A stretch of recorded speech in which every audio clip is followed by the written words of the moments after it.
எல்லோருக்கும் வணக்கம். இது நம்ம ஸ்ரீராம் ஜங்ஷன். இன்றைக்கி பிறந்தநாள் திருமண நாள் காணும் எல்லோருக்கும் ஸ்ரீராம் ஜங்ஷன் சார்பாக இனிய பிறந்தநாள் திருமண நாள் வாழ்த்துக்கள்.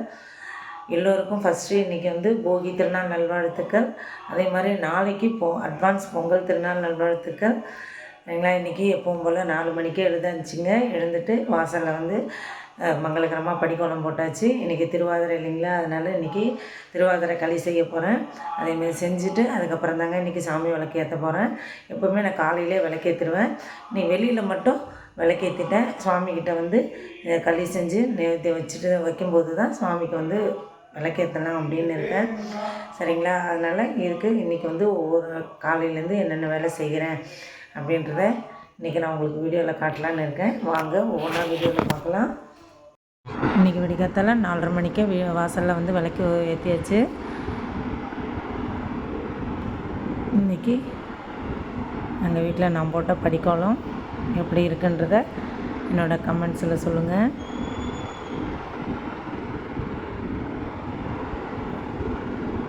வாசலில் விளக்கேற்றினேன். இன்றைக்கி திருவாதிரை கோயிலில் நல்லா சூப்பராக இருக்குங்க. இன்றைக்கி நடராஜருக்கு அபிஷேகம். இன்றைக்கி அங்கே போயிட்டு உங்களுக்கு அதை வீடியோவை எடுத்து காட்டுறேன். நான் கோயிலுக்கு வர்றதுக்குள்ளே அபிஷேகம்லாம் ஆரம்பிச்சிட்டு இருந்தாங்க. நான் பார்க்கும்போது நடராஜருக்கு விபூதி அபிஷேகம் தாங்க நடந்துகிட்டு இருந்தது. இப்போ இருக்கிற காலகட்டத்தில் எல்லாருக்குமே நோய் நொடி தான் அதிகமாக இருக்குது.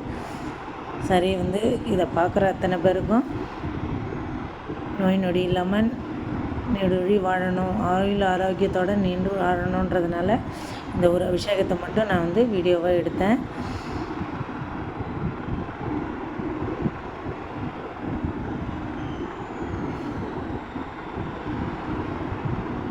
போகி திருநாள் இன்றைக்கி இதை பார்க்குற அத்தனை பேருக்கும் நோய் நொடி இல்லாமல் சிறப்புமாக வாழணும் அப்படின்னு நானும் வேண்டிக்கிட்டேங்க.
அதுதான்